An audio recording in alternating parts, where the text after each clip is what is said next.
వరి తెలుగువారి గుండెల్లో, ఆంధ్రుల హృదయాల్లో చిరస్థాయిగా నిలిచిపోయేటువంటి ఒక నాయకుడు, ప్రజల గొంతుక శ్రీ పవన్ కళ్యాణ్ గారు. వారిలో ఉండేటువంటి స్ఫూర్తి, ప్రజల పట్ల ఉండేటువంటి భక్తి, సమాజంలో మార్పు తేవాలన్న తపన అమోఘం, అద్వితీయం. అటు సమాజంలో ఒక పవర్ఫుల్ లీడర్, వారి యొక్క సందేశాన్ని విందాం.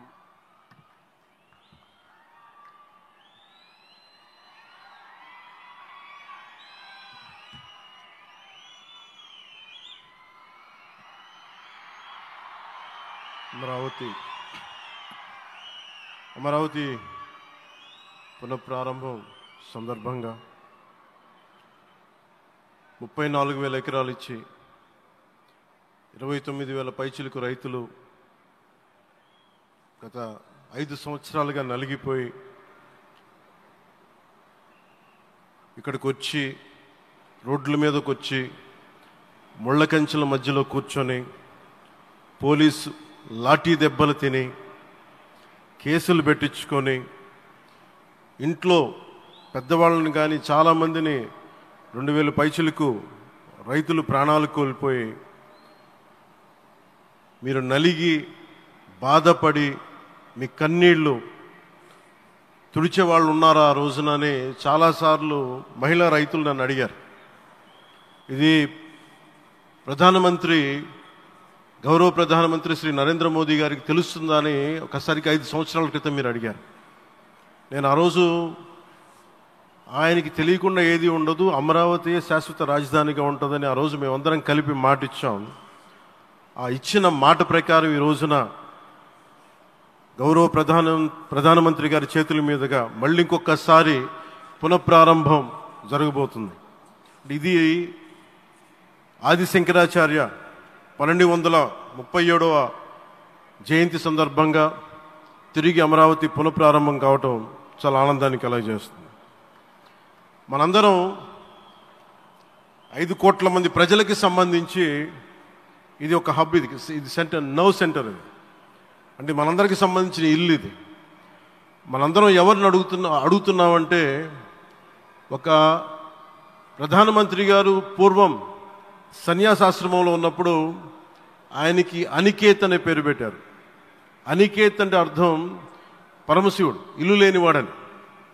అలాంటి ఇల్లు లేనివాడు, కుటుంబం లేనివాడు 5 కోట్ల మంది కుటుంబాలకు, 5 కోట్ల మంది ప్రజల కోసం, ఎన్ని కోట్ల కుటుంబాల కోసం మనందరికీ రాజధానిలో ఒక నగరం నిర్మించడానికి, ఇల్లు నిర్మించుకోవడానికి ఇల్లు లేకుండా 140 కోట్ల మంది ప్రజల బాధ్యత తీసుకొని కశ్మీర్ నుంచి కన్యాకుమారి వరకు, అక్కడ కామాఖ్య నుంచి ద్వారకా వరకు ప్రపంచమే, మన దేశమే తన కుటుంబంగా చేసుకుంటూ, ఈ భారతదేశమే తన ఇల్లుగా చేసుకొని తిరిగి పునఃప్రారంభానికి విచ్చేసిన గౌరవ ప్రధానమంత్రి శ్రీ నరేంద్ర మోదీ గారికి మనస్ఫూర్తిగా మన అందరి తరపున, ఆంధ్రప్రదేశ్ ప్రజలందరి తరపున, అమరావతి రైతాంగం తరపున, ఆడపడుచుల తరపున వారికి చేతులెత్తి హృదయపూర్వక నమస్కారాలు తెలియజేస్తున్నాను.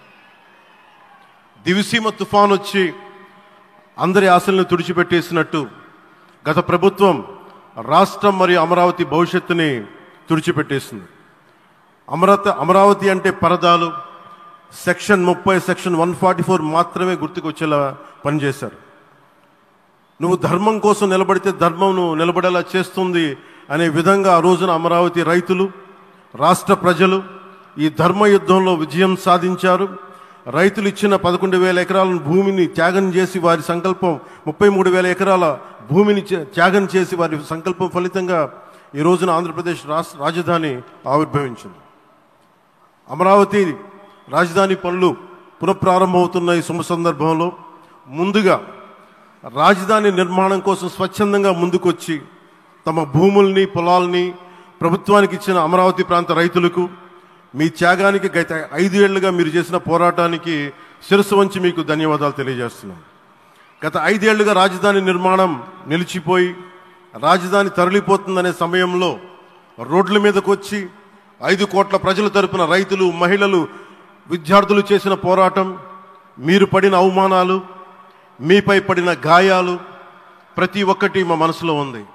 ఆ రోజున దివ్యాంగులను కూడా లాఠీ దెబ్బలు నా గుండెలు ఇంకా సజీవంగా ఉన్నాయి. ఆ బాధ మేము మర్చిపోలేదు, ఎవరిని మర్చిపోనివ్వలేదు. అందుకని దానికి సజీవ సాక్షి ఈ రోజున తిరిగి పునఃప్రారంభానికి గౌరవ ప్రధానమంత్రి గారు రాక, ఆ రోజున మహిళలు విద్యార్థులు చేసిన పోరాటం, మీరు పడిన అవమానాలు, మీపై పడ్డ గాయాలు ప్రతి ఒక్కటి మనసులో ఉంది. మీ త్యాగాన్ని మేము మర్చిపోం. మీరు చేసిన త్యాగానికి జవాబుదారీగా ఉంటాం. బాధ్యతగా అమరావతి నిర్మాణం జరిగేలా సాయశక్తుల ఈ కూటమి ప్రభుత్వం కృషి చేస్తుంది. అమరావతి రైతుల త్యాగాలను హృదయపూర్వకంగా స్మరించుకుంటూ వారి ప్రతినిధులుగా ఇక్కడకు విచ్చేసిన రైతులకి నా ప్రత్యేక నమస్కారం. ఈ పోరాటంలో వారికి ప్రతినిధులుగా సన్మానం అందుకుంటున్న మహిళా రైతులు పాత్ర, ప్రత్యేకించి అమరావతి మహిళా రైతుల పాత్ర చాలా అభినందనీయం. మీరు ఎంత నలిగారు, మీరు ఎంత రోడ్ల మీదకి వచ్చారు. మగవాళ్ళు ఆపేస్తే ఆడపడుచులు బయటకు వచ్చి తిరిగి పౌరుషం చూపించారు, ఆంధ్ర పౌరుషాన్ని చూపించారు. మీరికి నా ప్రత్యేక అభినందన. వాళ్ళు చూపిన సాహసం, సహనం అందరికీ ప్రేరణగా నిలుస్తాయి. వేదిక మీద ఉన్న నా మంత్రివర్గ సహచరులకి, గౌరవ ప్రధానమంత్రి శ్రీ నరేంద్ర మోదీ గారికి, విజనరీ అయిన గౌరవ ముఖ్యమంత్రి శ్రీ నారా చంద్రబాబు నాయుడు గారికి, సోదరులు లోకేష్ గారికి, గవర్నర్ గారికి ప్రత్యేకించి నా హృదయపూర్వక నమస్కారాలు, ధన్యవాదాలు తెలియజేస్తున్నాను. అలాగే ఇతర సహచరులకు, సభకు హాజరైన వారికి, రాష్ట్ర ప్రజలకు కూడా నమస్కారాలు తెలియజేస్తున్నాను. ఇక్కడ రైతులు భూమిని మాత్రమే ఇవ్వలేదు, రాష్ట్ర భవిష్యత్తును నిర్మించే ఆశలను, విశ్వాసాన్ని ఇచ్చారు. కానీ 5 సంవత్సరాల్లో గత ప్రభుత్వం ఆ త్యాగాన్ని అవమానించింది. 3 రాజధానులు, అస్తవ్యస్త విధానంతో ప్రజల విఘ్నతని, అమరావతిని అగౌరవపరిచింది. ఈరోజు ఈ వేదిక నుండి మేమందరం మీకు హామీ ఇస్తున్నాం, అమరావతి మళ్ళీ ఒక ప్రపంచ స్థాయి సర్వశ్రేష్ఠ రాజధానిగా ఆవిర్భవిస్తుంది. అమరావతి ఒక ఆర్కిటెక్చరల్ జోన్, ఒక కాంక్రీట్ జంగిల్గా మిగిలిపోకుండా జవాబుదారీతనం, న్యాయం, ప్రజాస్వామ్యానికి ప్రతీకగా నిలవాలని ఆకాంక్షిస్తున్నాం. కేంద్రంలో రాష్ట్రంలో స్థిరమైన ఎన్డీఏ ప్రభుత్వం ఏర్పడిన కారణంగా అభివృద్ధి కార్యక్రమాలు వేగంగా సాగుతున్నాయి. మేనిఫెస్టోలో ఇచ్చిన హామీలన్నీ దశల వారీగా బాధ్యతాయుతంగా అమలు చేస్తున్నాం. కేవలం మ్యాచింగ్ గ్రాంట్స్ ఇవ్వని కారణంగా గత ప్రభుత్వం రాష్ట్రం కేంద్రం నుంచి పొందాల్సిన 1000 కోట్లు నష్టపోయింది. కానీ ఈ ప్రభుత్వం కోఆపరేటివ్ ఫెడరలిజం స్ఫూర్తితోటి, పరస్పర సహకారంతో పనిచేస్తున్నాం. రాష్ట్రంలో రహదారులు, రైల్వే, పారిశ్రామిక రక్షణకు సంబంధించి ఈ రోజున మన అమరావతి కాకుండా రాష్ట్రంలో రహదారులు, రైల్వే, పారిశ్రామిక రక్షణకు సంబంధించి ఈ రోజున 1,07,00,000 కోట్ల విలువైన అభివృద్ధి పనులకి ప్రధాని గారు శంకుస్థాపనలు, ప్రారంభోత్సవాలు చేస్తున్నారు. రాయలసీమలో గుంతకల్ రైల్వే, గోరంట్ల హైవే లాంటి వివిధ కార్యక్రమాలకు, ఉత్తరాంధ్రలో పిఎం ఏక్తా మాల్ లాంటి వివిధ పనులకు ఈరోజు శంకుస్థాపన, ప్రారంభోత్సవం చేస్తున్న ప్రధానమంత్రి గారికి నా హృదయపూర్వక కృతజ్ఞతలు. నేను అవనిగడ్డ ఎన్నికల ప్రచారంలో హామీ ఇచ్చిన దానికి అనుగుణంగా మనందరి ఆశలు మనకి ఆశించిన విధంగా నాగాయలంకలో మిస్సైల్ టెస్ట్ రేంజ్కి ప్రధానమంత్రి గారు ఈ రోజున శంకుస్థాపన జరగడం నాకు చాలా సంతోషంగా ఉంది.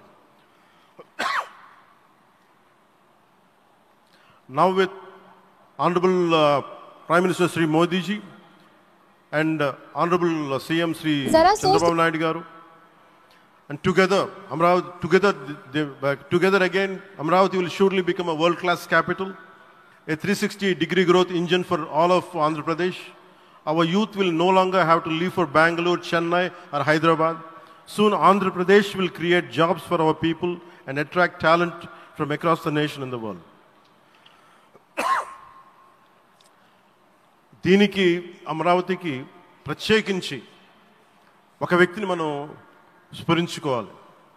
రాళ్లల్లో, రప్పల్లో ఒక మహానగరాన్ని చూసిన వ్యక్తి, ఒక 20 సంవత్సరాలు ముందుకెళ్ళి చూసిన వ్యక్తి. అలాంటి నాయకులు మనందరం కోరుకున్నట్టుగా ఆయన వెనంటే ఆయన ఉండాలి, ముఖ్యమంత్రిగా ఉండాలి అని మేము ఆశించిన విధంగా ఆయన ముఖ్యమంత్రి అయ్యారు. ఆయన సైబరాబాద్ అనే సిటీని ఎలా నిర్మించారో, ఎంత అద్భుతంగా రూపకల్పన చేశారో, అమరావతి అనే ఈ క్యాపిటల్ని కూడా ఆయన అపారమైన అనుభవంతో, ఆయన దక్షతతోటి, ఆయన గవర్నెన్స్ కేపబిలిటీ తోటి, అడ్మినిస్ట్రేటివ్ కెపాసిటీ తోటి ఇది అద్భుతమైన మహానగరంగా తీర్చిదిద్దుతుంది. ఇది ఆంధ్రప్రదేశ్కే కాదు, భారతదేశానికి తలమానికంగా అవుతుందని మనస్ఫూర్తిగా నేను ఆశిస్తున్నాను. అలాగే ప్రత్యేకించి ఈ రోజున మనం ప్రధానమంత్రి గారిని చాలా లోతుగా మనం అర్థం చేసుకోవాలి. ఈ రోజున కశ్మీర్లో దాదాపు 28 మందిని చంపేశారు. అలాంటి క్లిష్ట సమయంలో రాష్ట్రం, దేశం మొత్తం యుద్ధం వైపు వెళ్తున్న సమయంలో, అలాంటి కీలక సమయంలో ప్రధానమంత్రి గారు ఇక్కడికి వచ్చి లోపలంతా బరువు, గుండెల్లో బరువు పెట్టుకొని వేదన ఉండి కూడా అమరావతి రైతులు చేసిన త్యాగాలను మర్చిపోకూడదని చెప్పి ఇంత ఇబ్బందుల్లో కూడా ఆయనకు వచ్చినందుకు మనస్ఫూర్తిగా ఒక్కసారి మనందరం ప్రధానమంత్రి గారికి గౌరవ సూచకంగా మనందరం కృతజ్ఞతలు తెలియజేయాలి. The Pahalgam terrorist attack has been one of the darkest days for the entire country. Even the blood was spilled in Kashmir. The blood spilled in Kashmir, it created tremors in the entire nation. And we had seen it personally, witnessed personally, the pain of the victims. For the Honorable PM Modi ji, he is leading the country through these tough times, and he assured all the citizens with stern action against the perpetrators of terrorism. I know this is very sensitive time, and Modi ji is carrying the nation's burden. Amidst this tremendous difficult moment, Modi ji still gave time and came today to Amravati. This shows his deep commitment to Andhra Pradesh, to the people of Andhra Pradesh, and we are deeply grateful to you, sir. May Lord Bhavani, మన కనకదుర్గమ్మ ఆశీస్సులతోటి వారికి బలాన్ని ఇవ్వాలి, శక్తిని ఇవ్వాలి, మనందరం ప్రార్థిద్దాం. May Lord Bhavani Mata give immense strength to our Honorable Prime Minister Modi ji to lead our nation and bless Bharat, Andhra Pradesh and Amravati. Jai Bhavani, Jai Bharat and Jai Hind.